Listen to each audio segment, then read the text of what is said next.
दोस्तों, मैं विवेक एक बार फिर से अपने ये YouTube channel stock trading technique पर आपका हार्दिक स्वागत करता हूं। दोस्तों, आज बहुत ही बढ़िया वॉलेटाइल सेशन कंप्लीट हुआ और मेरे को ऐसे ट्रेडिंग सेशंस के अंदर ही काम करने में मज़ा आता है जिसमें दोनों तरफ की मूव देखने को मिले। अगर आप किसी ट्रेड में फंस भी गए हैं तो आपको निकलने की भी अपॉर्चुनिटी होती है ऐसे ट्रेड्स ऐसे के अंदर। तो मैंने पिछली वीडियो के अंदर निफ्टी और बैंक निफ्टी से रिलेटेड क्या बातें कही थी, जो मैं तकरीबन 10 से 15 घंटे पहले अपनी वीडियो में एक अपना ओपिनियन शेयर करता हूं नेक्स्ट ट्रेडिंग सेशन के लिए। उसको अगर आप कंपेयर करना चाहते हैं तो नीचे मेरी एक डिस्क्रिप्शन बॉक्स के अंदर एक लिंक है पिछली वीडियो का। आप उसको देखकर आज के सेशन को खुद एनालाइज कर सकते हैं। बीच बीच में मैं साथ साथ में बताता रहूंगा कि मैंने कहा क्या था। और इसके साथ साथ मेरी व्हाट्सएप ग्रुप की परफॉर्मेंस की अगर मैं बात करूं तो आज मैंने 4 ट्रेड लिए, तो टोटल मैंने 4 ट्रेड थे और 2 ट्रेड पिछले भी मैंने आज क्लोज किए प्रॉफिट में, और आज के भी 2 ट्रेड प्रॉफिट में क्लोज कर दिए। और इन 4 ट्रेड के अगर मैं प्रॉफिट की बात करूं केवल, तो तकरीबन 51,000 का प्रॉफिट था इन 4 ट्रेड्स के अंदर। और 2 ट्रेड हमने टीसीएस और एक बैंक निफ्टी का वीकली स्प्रेड मैंने बनाया हुआ है जिसको मैंने कैरी किया है। और और इनमें भी कोई लॉस नहीं है। और इसके साथ मैंने एक नई चीज़ शुरू की है। बहुत से लोग मुझसे यही कहते हैं कि सर हम ऑप्शंस बाय करके ही ट्रेड करना चाहते हैं, आप हमें स्टॉप लॉस के साथ ट्रेड करवा दीजिए। तो उनको ये मैं एक चीज़ बताना चाहूँगा, ये चीज़ आज मैंने शुरू की है, लेकिन इसमें रिस्क काफ़ी रहता है। आप एक स्ट्रिक्ट, मैं स्टॉप लॉस की बात तो नहीं करता क्योंकि मैं लॉस का वर्ड ही यूज़ नहीं करना चाहता। उनको ये पता होना चाहिए कि वो रिस्क कितना ले सकते हैं। अगर वो 20,000 के ऑप्शंस बाय करते हैं तो 15,000 तक रुकिए। आप 5,000 जब आप लॉस में आ रहे हो तो अपने स्टॉक ट्रेड से एग्जिट हो जाइए। ये आप खुद करिए। ऐसी एक शुरुआत मैंने आज की है और आज मैंने ऑप्शंस के थ्रू भी 2 ट्रेड दिलवाए हैं, जिसमें से यूबीएल में हमें इंट्राडे के अंदर ही 25% का प्रॉफिट आ गया। यानी अगर हमने कोई ट्रेड सपोज 40 रुपए का लिया है तो उसके अंदर हमें 10 रुपए मिल गए, तो इस तरीके से 25% होते हैं। तो 10 रुपए के आसपास का इसमें हमें ट्रेड मिला, प्रॉफिट रहा। टीसीएस के अंदर भी मैंने एक ऑप्शंस के थ्रू भी ट्रेड करवाया है और साथ में फ्यूचर्स भी, जिसकी जो इच्छा हो वो लॉन्ग कर सकते हैं। उसके अंदर भी मैं ये तो कहूं कि बहुत ज़्यादा प्रॉफिट में हो, प्रॉफिट में तो नहीं है, लेकिन हाँ फ्यूचर्स को हम ये कह सकते हैं कि हमारे प्राइस से स्लाइटली सा थोड़ा सा ऊपर था। लास्ट के 5-7 मिनट की बात कर रहा हूं जब मैंने इसको देखा था।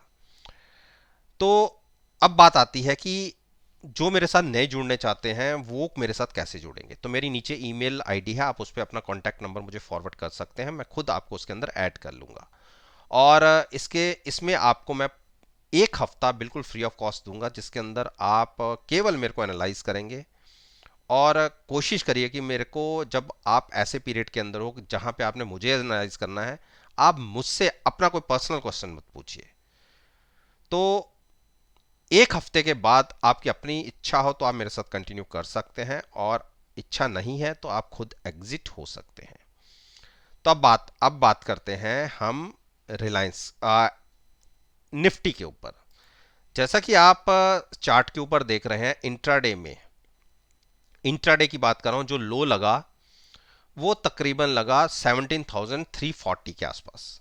और मैंने 300 की बात भी की थी कल के में कि हम 17,300 तक एक बार नीचे दिखा सकते हैं और वहां पर सपोर्ट मिल सकता है। अगर नहीं मिला तो हमें 17,200 के आसपास सपोर्ट मिल सकता है। मैं दो नीचे के टारगेट की बात करी थी। एक टारगेट हमारा तकरीबन ये मानिए कि 30-35 पॉइंट से टच करने से रह गया और वहां से निफ्टी पलट गई। और जो क्लोजिंग जो अभी ट्रेड हो रही है वो 17,540 के आसपास हो रही है। तो क्या अब हमें यहां से बुलिश हो जाना चाहिए? देखिए, मैं अभी बुलिश नहीं हूं, टू बी वेरी फ्रैंक मैं बुलिश नहीं हूं, इसीलिए मैंने बैंक निफ्टी के अंदर भी एक स्प्रेड बनाया था, करंट वाला बेच के अगले हफ्ते का खरीदा है। तो मेरा ये मानना है कि निफ्टी एक बार फिर से 17,300 को छू सकती है। मैं शॉर्ट करने की आपको एडवाइस नहीं दे रहा, लेकिन मैं अभी बुलिश नहीं हूं और मैंने अपने ट्रेड को अभी स्केयर ऑफ भी नहीं किया जो मैंने शॉर्ट करके ट्रेड लिया हुआ, मैं अभी भी उस पर शॉर्ट साइड पर कायम हूं। अब बात करिए कि आप ट्रेड करेंगे कैसे। देखिए, जैसा कि मैं कह रहा हूं कि मुझे एक बार 17,230 के आसपास प्राइस दिखना चाहिए। अगर वहां पर हम आते हैं गिरावट के बाद, तो वो प्राइस या उसके नीचे जितना भी आप देखना चाहते हैं, डिप पर बाइंग करने की एक स्ट्रेटजी होगी। फ्यूचर्स को बाय करेंगे और साथ में हैजिंग के लिए ऑप्शन को बाय करेंगे। ये तो होगी मेरा तरीका जो मैं करता हूं। बाकी लॉन्ग को आप कॉल बाय करके ट्रेड करना चाहते हैं वो आपकी चॉइस है, और उसका जो स्टॉप लॉस, जो प्रॉफिट होगा, वो आप खुद डिसाइड कीजिएगा। क्योंकि ऐसा नहीं है कि जब मैं बोलता हूं तभी कोई ले लेता है ट्रेड। तो जब भी आप लेंगे ट्रेड, वो कॉल के थ्रू ट्रेड करने का पूरा जो एक तरीके से गैम्बल ही होता है, वो आप खुद लीजिए।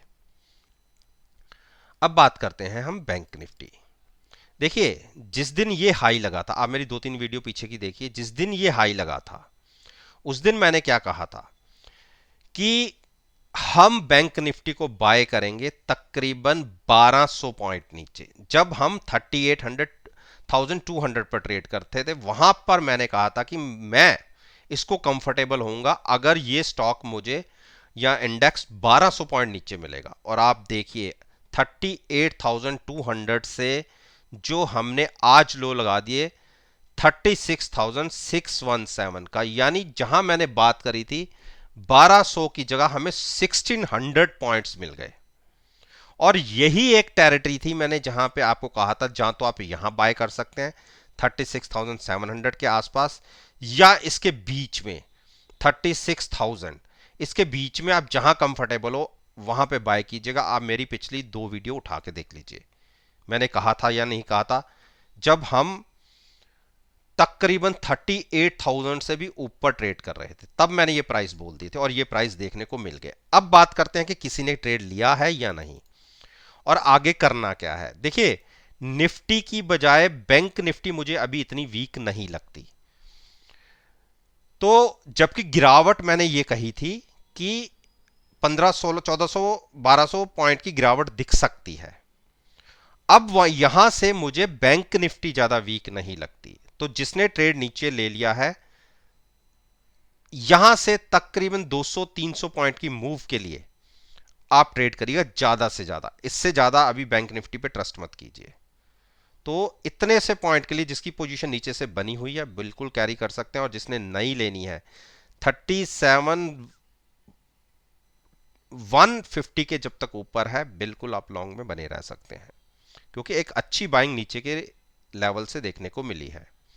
हमारा प्राइस हमें मिल गया था, हमने वहां से बाय किया है, और 200-300 पॉइंट ही यहां से ज्यादा देखेंगे। अभी ज्यादा लालच मत कीजिएगा कि आप अपनी पोजीशन को लेके बैठे हुए हैं। तो जिन्होंने डिप पर बाय करने की स्ट्रेटजी है, फिर से 36,800 के आसपास मिले तो लीजिएगा, जिसने डिप पर बाय करना है मैं उसकी बात कर रहा हूं।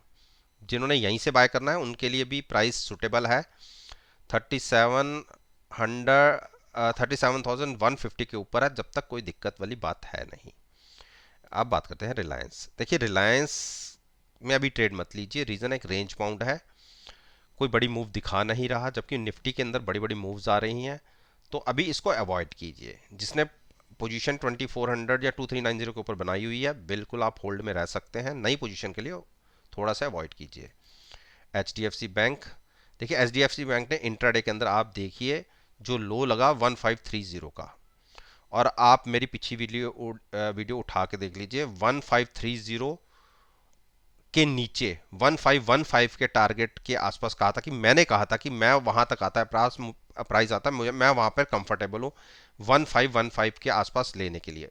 लेकिन 1530 के नीचे और 1505 के ऊपर जहां पर आपको सुटेबल लगता, मैंने ये भी कहा था कि आप लॉन्ग कर सकते हैं। लेकिन जिस प्राइस पर क्लोजिंग आई है यहां से नया ट्रेड लेना वो तभी लीजिएगा जब आपको क्लोजिंग 1570 से ऊपर जाती दिखे। नए ट्रेड की कह रहा हूं, जिसने नीचे से ले लिया वो होल्ड कर सकता है क्योंकि वो अभी भी प्रॉफिट में है। नया ट्रेड के लिए थोड़ा सा एक अपने फेवरेबल आने दीजिए, तब आप लॉन्ग लीजिएगा। शॉर्ट की मैं अब यहां से एडवाइस नहीं दूंगा। जबकि कल तक, अगर कल की क्लोजिंग की बात करें तो कल मैंने अपनी वीडियो में कहा था कि अगर बैंक निफ्टी को गिराएगा तो एचडीएफसी बैंक गिराएगा। एक बड़ी गिरावट इसमें नहीं दिखी थी, जबकि बाकी पूरे दूसरे स्टॉक्स में एक बड़ी गिरावट दिखी थी। लेकिन आज मैं उसके बिल्कुल विपरीत बात कर रहा हूं, क्योंकि बड़ी गिरावट हुई आज के दिन में। नीचे अगर कल किसी ने शॉर्ट किया था, आज आपको 30 से 35 रुपए मिले, लेकिन जाते जाते एक रिकवरी दिखी है। यहां से फ्रेश शॉर्ट नहीं करना, जिसको लॉन्ग करना है वो 1570 का प्राइस है, उसके ऊपर क्लोजिंग मिलेगा तो करिएगा। इंडस बैंक ने आज एक फिर बड़ी मूव दिखा दी। इस स्टॉक को हम बाय करेंगे गिरावट पर। अगर हमें मिलेगा तकरीबन, आप प्राइस मान के चलिए 1025 के आसपास, उससे पहले बाई नहीं करना और इसको शॉर्ट भी नहीं करना। एचडीएफसी, देखिए एचडीएफसी को मैंने शॉर्ट करके पैसे बनाए, अच्छे 50-55 रुपए मिले मुझे। 2-3 दिन ट्रेड को जरूर रखना पड़ा, और अभी भी कोई इसमें मैं ज़्यादा बुलिश नहीं हूँ। जिसकी शॉर्ट पोजीशन है वो कैरी कर सकता है। और जब तक स्टॉक 2800 क्रॉस नहीं करेगा मैं बुलिश नहीं हूँ। क्लोजिंग मिली है 2780 के आसपास, और मेरे को लगता है कि एक गिरावट और गहरा सकती है। तकरीबन हमें 26 या 2700 के प्राइसेस भी देखने को मिल सकते हैं। तो जिनके जिनके पास शॉर्ट पोजीशन है वो शॉर्ट की पोजीशन को कंटिन्यू कर सकते हैं। लॉन्ग मैं भी अवॉइड करूंगा। और जिसको यहां से शॉर्ट करना है 2780 के आसपास की कॉल बाय करके ही फ्यूचर सेल करने की स्ट्रेटजी होगी, अगर हम नेगेटिव साइड पर ओपन होंगे तो। अब बात करते हैं हम कोटक महिंद्रा बैंक। देखिए कोटक महिंद्रा बैंक में तो बहुत ज़बरदस्त ट्रैप टाइम, बहुत ज़बरदस्त। और मेरे साथ मेरे व्हाट्सएप ग्रुप के अंदर भी एक हैं कि उन्होंने भी शॉर्ट किया हुआ है और उन्होंने एवरेज भी की हुई है। और जहां से हमने शॉर्ट बनाया हुआ वहां से ये स्टॉक तकरीबन 1030 पॉइंट ऊपर है, लेकिन हमारे पास कॉल भी बाय थी। तो ऐसा कोई हमारा कोई अनलिमिटेड रिस्क नहीं है और इतना ही भी बड़ा लॉस नहीं है। तो अगर हम ऑप्शन के प्रीमियम को निकाल दें तो 40-45 पॉइंट से ज़्यादा का हमें नुकसान नहीं है। तो अभी पोजीशन हम रखेंगे। जिस दिन इस स्टॉक की विक्स कम हो गई, आईवी कम हो गई, उस दिन हम अपनी कॉल को ऊपर शिफ्ट करेंगे, नीचे वाली कॉल का प्रॉफिट लेंगे और ऊपर अपने ट्रेड को एज इट इज शॉर्ट रहने देंगे और कॉल को ऊपर हम शिफ्ट करेंगे। आईवी अभी कम नहीं हुई है, इसलिए प्रीमियम्स ज्यादा हैं, क्योंकि वॉलेटाइल है स्टॉक, बड़ी मूव्स दिखा रहा है, इसीलिए विक्स इसके ऑप्शंस के प्रीमियम ज़्यादा है। इसलिए मैंने ना तो अभी एडवाइस किया ऊपर शिफ्ट करने की और ना ही मैंने भी शिफ्ट की है, मैं भी ट्रैप हूं इसमें। तो उस केस में हम इसमें शॉर्ट पोजीशन को कंटिन्यू रखेंगे, कॉल को ऊपर शिफ्ट करके नीचे वाली कॉल का प्रॉफिट बुक करेंगे और नज़र रहेगी हमारी फिर उस केस में 1915 पर शॉर्ट साइड पर। लॉन्ग मैं अवॉइड करने के लिए बात करूं, मैं शॉर्ट जो नहीं करना चाहता मत करे, लेकिन 80 की आरएसआई के ऊपर मैं नया फ्रेश लेने के लिए हिम्मत नहीं होती। जबकि स्टॉक तो रोज नए हाई दिखा रहा है, लेकिन मेरी हिम्मत नहीं होती। मेरी हिम्मत, जब मैं किसी को अगर एडवाइस करूं तो अगर स्टॉक 1920 और 1850 के बीच में मिले तो बाय करें। आईसीआईसी बैंक ने देखिए, जो मैंने आपको, अब मेरी 2-3 वीडियो उठा के देख लीजिए, मैंने आपको क्या कहा था कि 695 या 690, हाँ 95 थी ये मूविंग एवरेज, पहले नीचे थी धीरे धीरे करके ऊपर आ गई थी। इसी मूविंग एवरेज के पास बोला था मैंने कि आप जिसको लंबा नजरिया है वो लॉन्ग कर सकते हैं। और आज के दिन के हिसाब से ये प्राइस बनता था 694, देखिए उसी को टच किया और वहीं से हाई साइड की क्लोजिंग है। तो अभी क्या आप इसको लॉन्ग कर सकते हैं? देखिए अभी वेट कीजिए, अगर 717 के ऊपर क्लोजिंग मिलती है तो बिल्कुल लॉन्ग ले जा सकते हैं, फिर से 740 का टारगेट होगा। लॉन्ग वाले यहां से अवॉइड करें, जिसकी शॉर्ट पोजीशन है वो अभी रख सकते हैं, क्योंकि वो हेजिंग के साथ ही उन्होंने पोजीशन बनाई हुई है। एक्सिस बैंक, देखिए एक्सिस बैंक ने भी नीचे के, देखिए आप मेरी पिछली वीडियो उठा के देखिए, मैंने आपसे क्या कहा था कि डिप पर बाय मिले, और ये प्राइस देखिए इसके बीच में काफी देर सुबह स्टॉक रहा भी, 785 लिया हो 775 लिया हो, तो आपको सारे प्राइजेस नीचे देखने को मिले और नीचे से इसने अपनी जो एक बड़ी मूविंग एवरेज है 50 डेज मूविंग एवरेज उसको होल्ड किया है, उसके ऊपर से पलट गया और बैंक निफ्टी ही सारी में रिकवरी आई। तकरीबन लो से बैंक निफ्टी ने 700 पॉइंट्स हायर साइड की क्लोजिंग दिखाई है। तो स्टॉक्स की वजह से ही नेचुरली बात है एक बाइंग दिखेगी। लेकिन आज कल अगर हमें गैप अप खुल जाती है 800 के ऊपर खुलते हैं तो बाइंग अभी अवॉइड ही करिए तो ज्यादा अच्छा है। देखिए एक नीचे से रिकवरी जरूर आई है लेकिन वॉल्यूम्स उस हिसाब से नहीं है कि मैं कहूं कि आप 800 के ऊपर बाय कर लीजिए। मेरे को ये लगता है कि फिर से देख ये स्टॉक आपको 785 या उसके नीचे मिल सकता है। जिसको नया ट्रेड लेना है एक बार 785 775 के आसपास बीच में मिले तो आप लॉन्ग कीजिए, यहां से थोड़ा सा अवॉइड करिए क्योंकि कल की क्लोजिंग के आसपास ही हम क्लोज हुए हैं। जबकि निफ्टी ने देखिए नीचे से 150 से पौने 200 पॉइंट की रिकवरी दिखाई है, बैंक निफ्टी ने भी नीचे से अच्छी रिकवरी दिखाई है, लेकिन उस हिसाब से हम कल के हिसाब से ही इसमें हम फ्लैट क्लोजिंग किया। तो इसलिए मैं कह रहा हूं कि थोड़ा सा अवॉइड करिए। एसबीआई ने भी नीचे से काफी अच्छी रिकवरी दिखाई और एक डोजी बुलिश डोजी कह सकते हैं।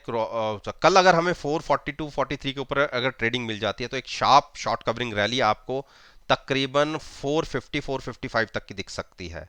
मैं आपको बाइंग करने की एडवाइस नहीं दे रहा कि आप खुलते ही बाइंग कर लीजिए, लेकिन ट्रेडिंग कम से कम 20 से 25 मिनट स्टॉक 442 के ऊपर ट्रेड होना चाहिए। उस केस में भी आपको फ्यूचर्स बाय करना है या अगर आप रिस्की ट्रेडर हैं तो आप कॉल बाय करके भी ट्रेड कर सकते हैं। लेकिन आप ये देखिए कि आप ऑप्शन बाय करके जब ट्रेड करते हैं तो आपको अपने प्रीमियम का कितना रिस्क ले सकते हैं, उस हिसाब से अपनी पोजीशन को स्केयर ऑफ या स्टॉप लॉस जिसे कहते हैं वो आप उसी तरीके से मैनेज करिएगा। लेकिन शॉर्ट कवरिंग आती है तो 450 का टारगेट इजीली आपको देखने को मिल जाएगा। जबकि मैं इस स्टॉक को कंफर्टेबल होऊंगा बाई करने में अगर ये 430 के आसपास फिर से मिलेगा तो, जबकि मैंने ट्रेड इसमें लॉन्ग साइड पे लिया नहीं है। लेकिन 425 के आसपास के प्राइसेस आए हैं जो मैंने अपनी पिछली वीडियो में भी बोला था। जब हम इतना ऊपर चले गए थे मैंने क्या कहा था कि 425 430 और 425 के आसपास मिले तो हम बाय करेंगे, मैंने बिल्कुल कहा था और आज प्राइस दिखे भी हैं। ऐसा नहीं है, काफी देर प्राइस ट्रेड करते भी रहे। तो जिसको लॉन्ग करना है थोड़ा सा जहां तो डिप पर 430 के आसपास बाय करें, जहां 442 के ऊपर 15 से 20 मिनट ट्रेडिंग मिलती है तो हैजिंग के साथ आप पोजीशन लॉन्ग साइड पर क्रिएट कर सकते हैं फ्यूचर्स के थ्रू।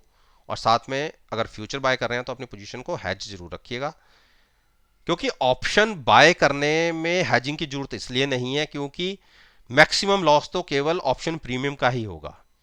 लेकिन यहां पर क्या है कि अगर आप फ्यूचर्स बाय करके चल रहे हैं और अपनी पोजीशन को हेज नहीं रखा तो जितनी गिरावट होती जाएगी वो सारा आपका अनलिमिटेड लॉस है। बस दोनों के अंदर यही फर्क है। तो इसीलिए मैं आपको हमेशा कहता हूं कि अपनी पोजीशन को अपने रिस्क के हिसाब से 5% 7% रिस्क के हिसाब से मैनेज करिए। तो दोस्तों ये मैंने निफ्टी इंडेक्स के 10 स्टॉक्स के ऊपर अपना ओपिनियन आपके साथ शेयर किया है। और जैसा मैं हमेशा कहता हूं कि आप मेरी इस वीडियो को कल के ट्रेडिंग सेशन जो 22 सितंबर का होगा उसके साथ एनालाइज जरूर कीजिएगा और यकीन मानिए आपको बहुत अच्छे प्रॉफिटेबल रिजल्ट्स देखने को मिलेंगे। वीडियो अच्छी लगे तो मेरे साथ मेरे चैनल पर जुड़िए, उसको सब्सक्राइब कीजिए और साथ में बेल आइकन का बटन प्रेस करना मत भूलिएगा ताकि नोटिफिकेशन टाइम से आप तक डिलीवर हो सकें। इस बात के साथ मैं